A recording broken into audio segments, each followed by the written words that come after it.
বুড়িগঙ্গা, তুরাগ ও শীতলক্ষ্যা নদীকে দ্রুতই দূষণ এবং দখলমুক্ত করা হবে। পাশাপাশি ঢাকার বেহাত হয়ে যাওয়া ২১টি খালকে উদ্ধারের কাজ চলেছে বলে জানিয়েছেন পানি সম্পদ উপদেষ্টা সৈয়দা রিজওয়ানা হাসান। বলেন, নদী রক্ষা কমিশন থেকে প্রাপ্ত তালিকা যাচাই বাছাই করা হচ্ছে।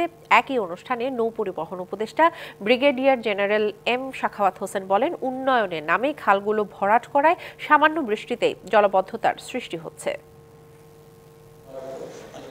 মঙ্গলবার সকালে রাজধানীর পান্থপথে পানি ভবনে বাংলাদেশ নদ নদীর সংখ্যা নির্ধারণ ও অবহিতকরণ এক সেমিনারের আয়োজন করে পানি সম্পদ মন্ত্রণালয়। এ সময় বক্তারা অভিযোগ করে বলেন, দূষণ ও দখলমুক্ত সহ নানা কারণে নদীর স্বাভাবিক গতিপ্রবাহ বাধাগ্রস্ত হচ্ছে।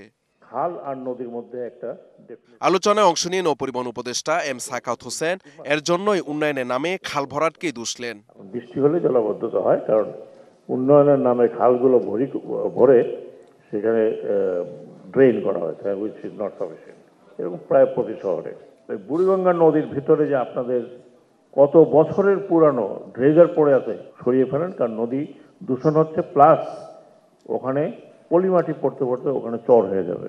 বুড়িগঙ্গা, শীতলক্ষ্যা নদী এবং তুরাগ নদকে দ্রুতই দূষণ ও দখলমুক্ত করার কথা জানান পানি সম্পদ উপদেষ্টা সৈয়দা রিজওয়ানা হাসান। আমরা বুড়িগঙ্গা, তুরাগ এবং শীতলক্ষ্যা এই তিনটি নদীকেই দখল এবং দূষণ মুক্ত করার একটা বিস্তারিত কর্ম পরিকল্পনা করে কাজটা শুরু করে দেওয়ার চেষ্টা করব। এই লক্ষ্যে নদী রক্ষা কমিশন ও জেলা প্রশাসকের কাছ থেকে প্রাপ্ত তালিকা যাচাই বাছাইয়ের তাগিদ আসে তার কাছ থেকে।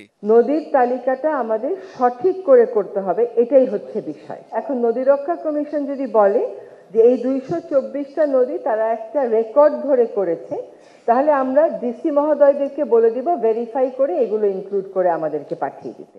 আগামী ৩ মাসের মধ্যে হাওড়, খাল ও বিলের চূড়ান্ত তালিকা প্রকাশ করা হবে বলে জানান এই উপদেষ্টা। প্রত্যেকটা জেলা থেকে একটা নদীকে দখল এবং দূষণমুক্ত করার কাজ আমরা অচিরেই শুরু করে দেব। Mahmudul Hasan Nazim, DBC news, Dhaka.